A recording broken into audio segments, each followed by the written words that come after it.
retour dans notre émission avec deux autres titres à vous développer. Nous parlerons également de ce Cameroun-Ghana et personne ne croyait à cette performance des Lions qui sont sortis de leur tanière, mais brutalement. Et puis, nous allons vous parler du match de la 3e place qui aura lieu ce samedi 4 février du côté de Port-Gentil. Je vous parlais de notre plateau en début d'émission. Je vous confirme, eh bien, nous avons bien Walter Oyono, ancien joueur du Gabon. Nos éditos sont aussi là, Sami Mochtabi, comme d'habitude, et bien sûr Noureddine Sali. L'instant web, très important aussi dans cette émission de la CAN au Gabon. Et nous allons tout de suite retrouver Gaël Onana. Gaël. L'instant web du jour revient sur les révélations de cette CAN 2017. Quels sont les joueurs que l'on n'attendait pas mais qui au final sont devenus indispensables pour leur équipe nationale? Vous avez certainement un, voire plusieurs noms en tête, alors rejoignez-nous sur les réseaux sociaux avec le hashtag A24 CAN 2017 pour nous donner votre avis sur la question. Merci Gaël, à tout à l'heure. Alors, avant de continuer et d'analyser encore le match qui s'est joué entre le Cameroun et le Ghana, Walter, je voudrais vous interroger sur ce problème, sur ce document de Slate Afrique avec le racisme anti-noir qui réapparaît avec violence. Je lu le titre à la CAN 2017. Et puis justement, le ministre tunisien Youssef Chahed qui a appelé fin décembre 2016, on rappelle quand même, à lancer un débat en urgence et une loi contre le racisme. Est-ce que vous, en tant que joueur, vous avez été confronté lorsque vous avez été joué dans le Maghreb à des problèmes de racisme? Enfin, ce sont des sujets qui sont assez délicats. Délicats parce que, comme l'a rappelé Sami et Noureddine à juste titre, des cons, il y en a partout. Et il suffit que quelqu'un, par le biais des médias, ou pose un acte qui soit repris par plusieurs autres personnes, et puis derrière, bon, on va faire dessus un fromage. Mais je pense que cette histoire de racisme, c'est une histoire de petits groupes minoritaires. Ce sont des petites personnes qui se servent des réseaux sociaux, qui, et puis derrière, c'est relayé parce que X a dit ci, et puis bon, ça s'enflamme un peu. Mais je pense qu'il faut pas rester dessus. Maintenant, me concernant personnellement, je n'ai pas été personnellement victime de racisme ayant joué dans le Maghreb lors d'un match quelconque. Bien au contraire, c'est vrai qu'il y a cette adversité. Nos frères maghrébins, ils ont bien ce côté tripoteur et nous on leur donne des coups derrière. Mais après, derrière, ça passe, quoi. Il y a vraiment, à la fin du match, tout se passe super bien. Mais il y a toujours un ou deux supporters, de vice-versa. Je me rappelle d'un match au Gabon où les Gabonais aussi ont un peu taquiné. Mais bon, je ne pense pas que ce soit véritablement un problème sportif. De temps en temps, il y a un ou deux, trois imbéciles qui posent un acte et puis derrière, c'est relayé par les réseaux sociaux. C'est un phénomène qu'il faut faire vraiment attention. Merci Walter pour ce témoignage très poignant. D'ailleurs, analyse du match après cette virgule.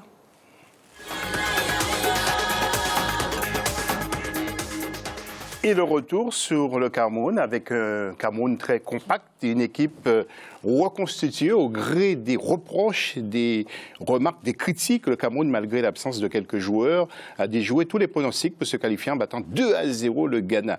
Une équipe ghanéenne qui a encaissé rarement des buts. Les attaquants camerounais qui ont fait céder la charnière défensive.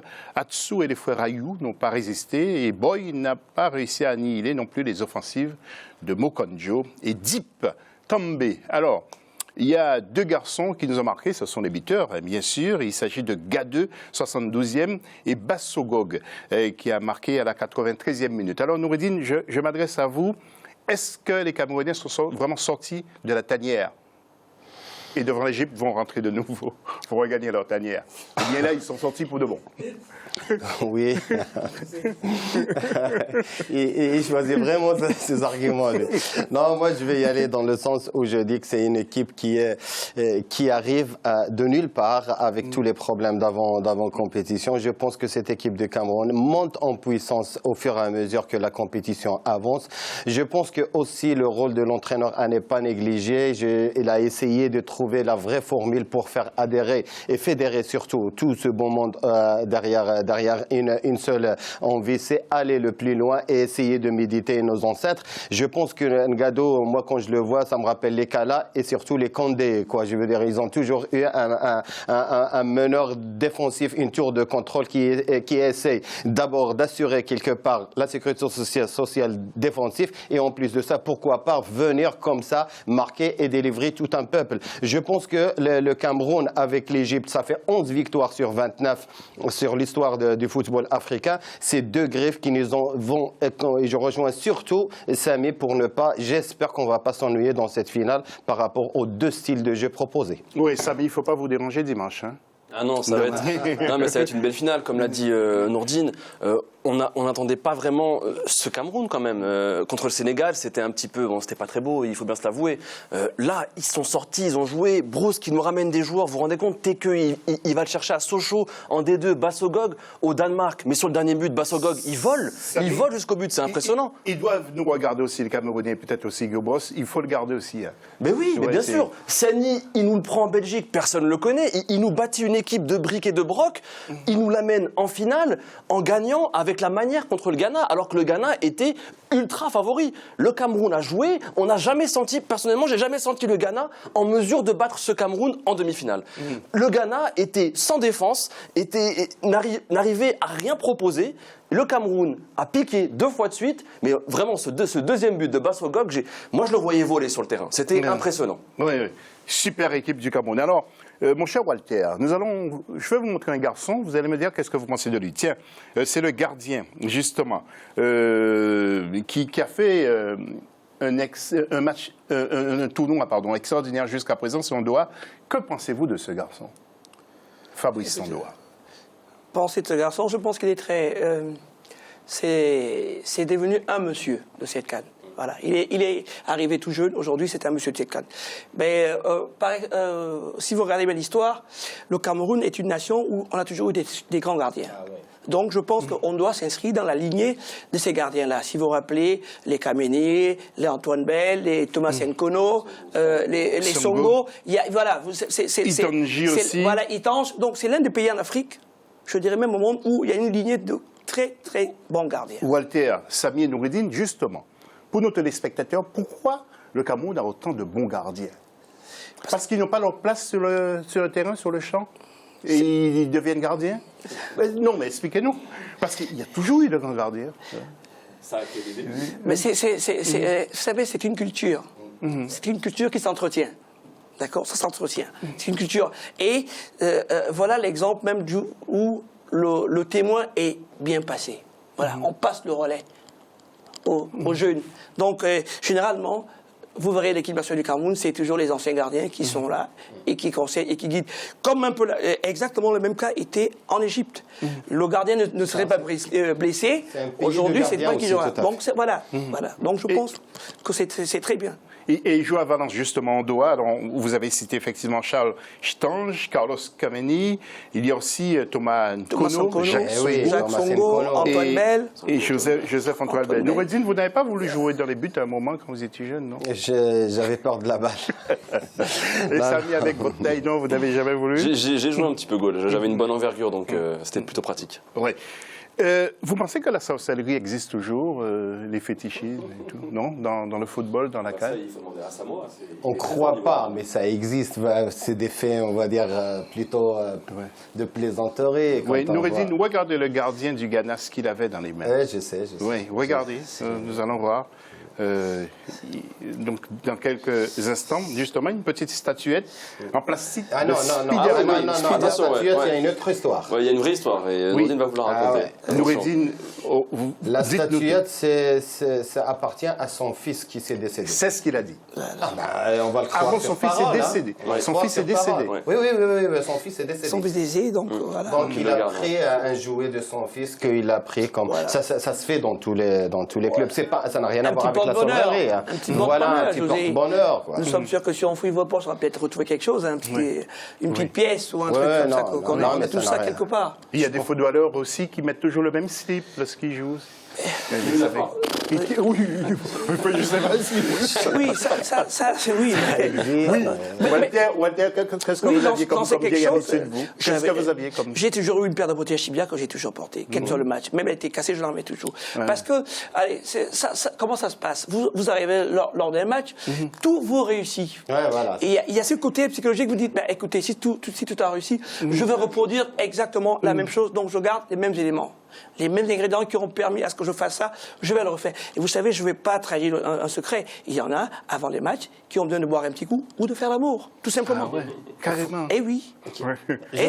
José, il faut faire la part des choses entre des tics de grands joueurs, des petits porte-bonheur ou bien qui croient à un passé qu'ils ont eu par rapport à un t-shirt, par rapport à un slip, comme tu as dit, par rapport à un truc. Mais de l'autre côté, il y a des joueurs ou bien qui croient à ces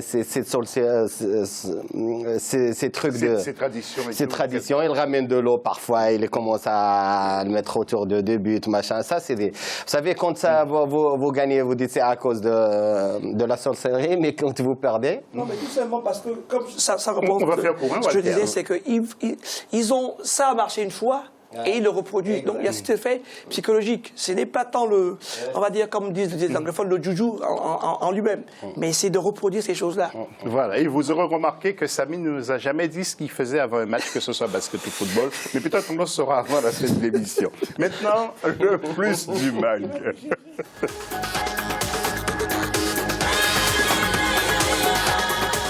Quels sont les joueurs qui se sont révélés dans cette CAN?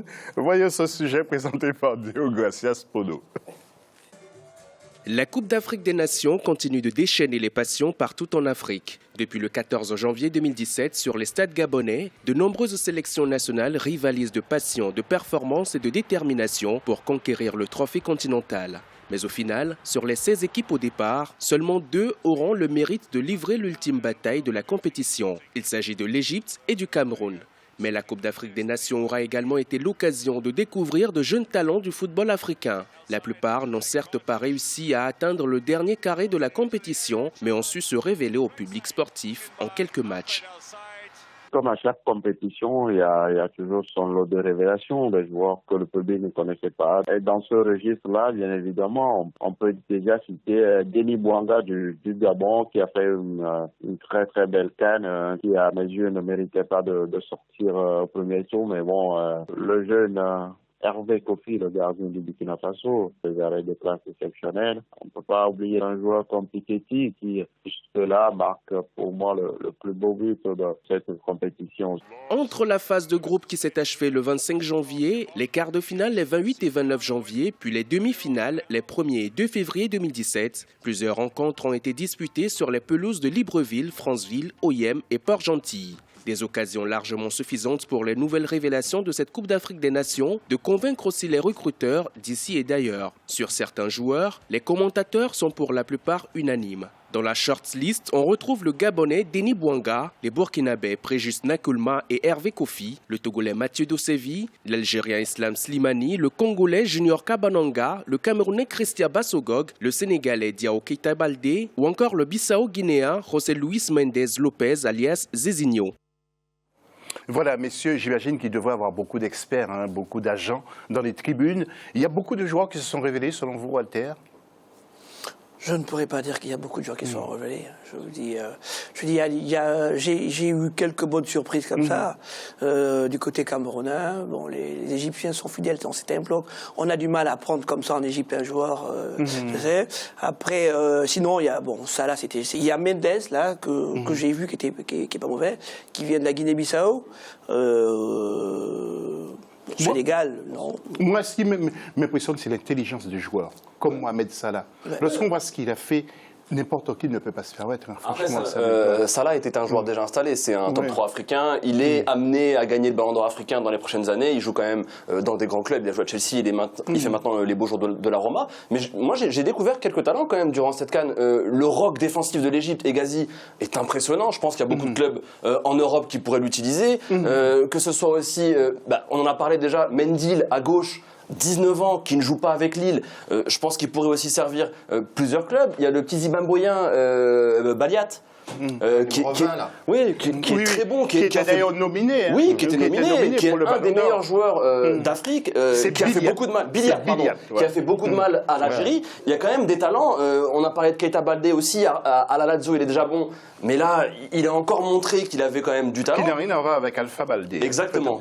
Ouais. Mais il y a quand même des talents qui se sont révélés quand même, je trouve, durant cette CAN. Noué, Moi, c'est surtout ce milieu de terrain que je connaissais pas de la RDC Kabananga, qui a quand même été une des révélations de cette CAN avec 3 buts et qui n'était pas prévu à la base. Franchement, ça, c'est un joueur vraiment. Quand on parle, tu as cité des noms, il y a des noms confirmés. Quand tu as pratiquement 80%, voire 90% des joueurs évoluant déjà en Europe. Ils sont déjà connus. Mais il y a des joueurs, des pépites comme Samy a cité pas mal de joueurs. Je pense Bassegog, là, le joueur camerounais qui est en train de percer, hein, pratiquement en l'absence des grandes stars, voire les titulaires de cette équipe-là. Oui, on risque de recevoir des mails, vous critiquant, parce que vous n'avez pas signé. Non, c'est Kofi. Le petit gardien du Burkina, je ne sais pas pourquoi. Oui, il est bon.